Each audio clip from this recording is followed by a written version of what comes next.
오늘 이 말씀도요, 우리가 너무나 잘 아는 말씀입니다. 엘리야가 탈진하고 우울증에 빠지게 되었고, 그리고 엘리야를 하나님께서 어떻게 회복시키시고 치유하셨는지 그것을 기록한 말씀인데요. 이 말씀을 대할 때마다 하나님의 일을 담당하고 있는 우리 모든 성도님들이 하나님께서 주시는 귀한 교훈과 그리고 또 위로가 우리에게 주어지기를 주님의 이름으로 축복드립니다. 열왕기 말씀을 묵상하면서 알 수 있는 사실은요, 열왕기에 나오는 왕들이 주인공이 아니라는 거예요. 하나님의 말씀을 대언하고 그리고 그 왕들을 평가하는 선지자들이 어찌 보면 주인공 역할을 담당하고 있습니다. 그래서 열왕기서를 읽는 동안에 우리가 선지자들의 활동에 잘 주목하면서 이 말씀을 읽어야 됩니다. 그래서 엘리야와 또 미가야, 엘리사 이런 선지자들이 어떤 활동을 했고 또 어떤 말씀을 했는지를 우리가 말씀을 묵상해 나가면서 살펴보도록 하겠습니다. 자, 우리가 살펴본 대로 엘리야는요, 하나님의 뜻을 가장 적극적으로 그리고 활동적으로 대변하고 있는 선지자입니다.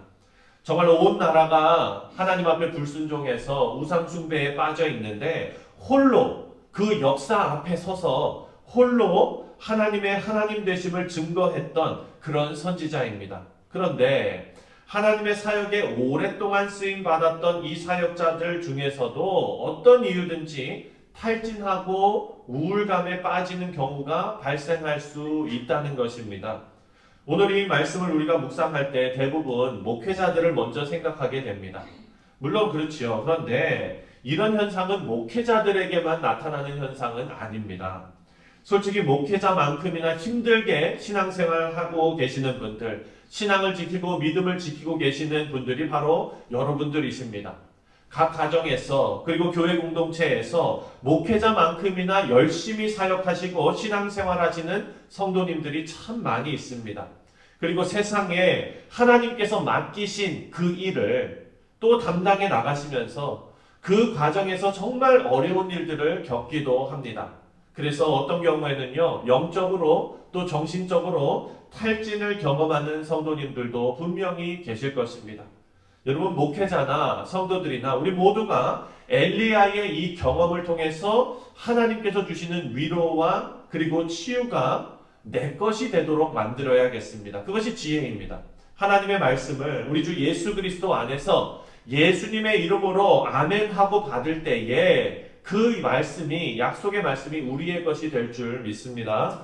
오늘의 말씀을 보면은요, 엘리야가 브엘세바로 도망갑니다. 그 이유는 이세벨 때문에 그렇습니다. 지금 엘리야는 어디 있었습니까?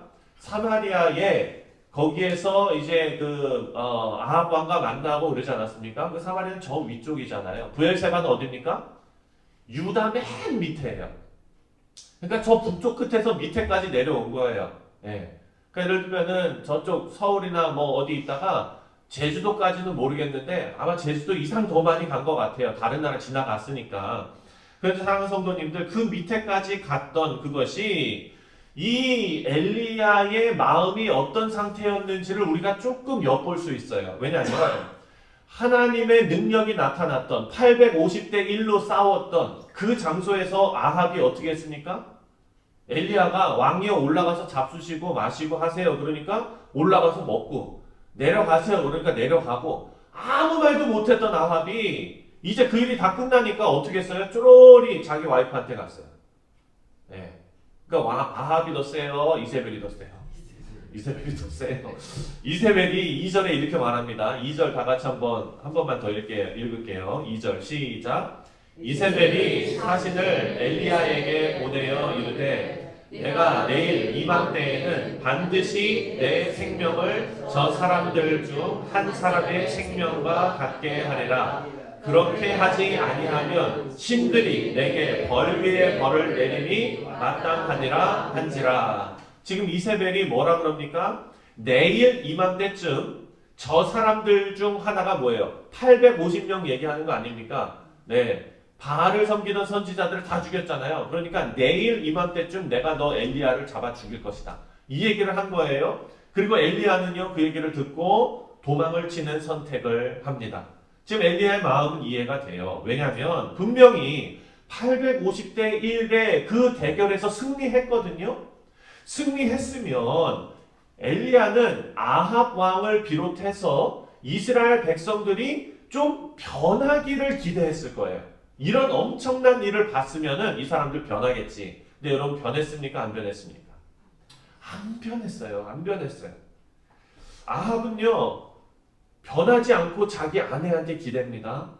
엘리야와 함께 하신 하나님을 보았기 때문에 자기가 직접 나서지 않고 아내의 힘을 빌려서 엘리야를 죽이려고 합니다. 아합은요, 여러분 교활한 사람이고요, 비겁한 사람이고요, 동시에 똑똑한 사람입니다.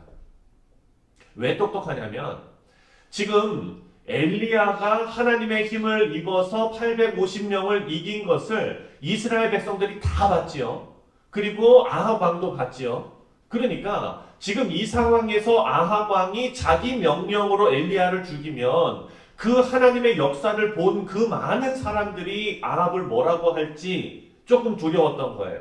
근데 자기 힘을, 자기 입을 빌리지 않고 누구의 입을 빌립니까? 자기 아내의 힘을 빌려가지고 그렇게 그 일을 담당하려고 하는 거예요. 앞에 정면에 나서지도 못하는 비겁한 사람이에요. 그런데 정치적인 술수로 보았을 때는 똑똑한 사람입니다. 그래서 여러분, 똑똑한 사람이 다 옳은 것도 아니고요. 그리고 인정받는 것도 아닙니다. 하나님 앞에 인정받는 사람은 진실한 사람인 줄 믿습니다. 이렇게 북이스라엘에 있던 엘리야는요, 남왕국 끝에 있는 브엘세바까지 도망을 갑니다. 우리가 엘리야의 이야기를 통해서 두려워서 도망을 쳤다라고도 생각할 수 있지만 동시에 실망해서 떠났다라고도 생각할 수 있어요. 왜냐하면 바뀌지 않는 북이스라엘 백성들과 왕 때문에 탈진한 거죠. 그리고 실망한 거죠. 그래서 재충전을 위해서 저 멀리 남쪽으로 이동했을 수도 있다는 것입니다. 왜냐하면 브엘세바는 우리가 잘 아는 대로 아브라함의 성소가 있는 곳이고요. 그리고 또 북이스라엘 사람들이 일부러 찾아가서 방문하는 곳이기도 합니다. 그리고 또 모세가 하나님 앞에 계시를 받은 그 호렙산으로 가는 길목에 있는 곳입니다. 그래서 엘리야는 그렇게 그 자리에서 하나님 앞에 솔직한 기도를 올려드리는데 4절을 보니까 이렇게 말합니다. 자기 자신은 광야로 들어가 하루길쯤 가서 한 로뎀나무 아래에 앉아서 자기가 죽기를 원하여 이르되 여호와여 넉넉하오니 지금 내 생명을 거두시옵소서. 나는 내 조상들보다 낫지 못하니이다 하고. 어떤 사람들은요, 이런 현상을 큰 임무를 수행하고 마친 사람들이 갖는 심한 공허함이라고 설명을 하기도 합니다. 현대 정신과 의사들이요, 이런 일을 아주 빈번하게 일어난다고 진단을 하기도 합니다. 그래서 여러분, 유명 가수들이 사람들이 엄청 많이 모이는 그런 콘서트를 열고 나왔고, 그리고 그 콘서트가 다 마치면 아주 심한 우울증에 빠지는 경우가 있다고 합니다. 뭐 이외에 어떻건 중요한 것은 여기에서 이런 탈진과 우울감은요, 사람을 가리지 않고 모두에게 찾아올 수 있다는 사실입니다. 그렇다면 하나님께서 이런 연약한 우리에게 어떻게 반응하시는가가 오늘 말씀의 핵심입니다. 5절부터 8절을 함께 읽겠습니다. 5절부터 8절 시작. 로뎀나무 아래에 누워 자더니 천사가 그를 어루만져 그에게 이르되 일어나서 먹으라 하는지라. 본즉 머리맡에 숯불에 구운 떡과 한 병 물이 있더라. 이에 먹고 마시고 다시 누웠더니 여호와의 천사가 또 다시 와서 어루만지며 이르되 일어나 먹으라. 갈 길을 다 가지 못할까 하노라 하는지라. 이에 일어나 먹고 마시고 그 음식물에 힘을 의지하여 40주 40야를 가서 하나님의 산 호렙에 이르니라. 아멘. 이 말씀 보니까 하나님께서 지금 우울감에 빠져있고 탈진에 빠져있는 엘리야를 가장 먼저 대하시는 방법이 뭐냐? 어떻게 하셨습니까? 엘리야의 육신의 건강을 먼저 회복시키셨어요. 천사를 통해서 먹을 것을 주시고 천사가 와서 어루만졌다라고 기록합니다.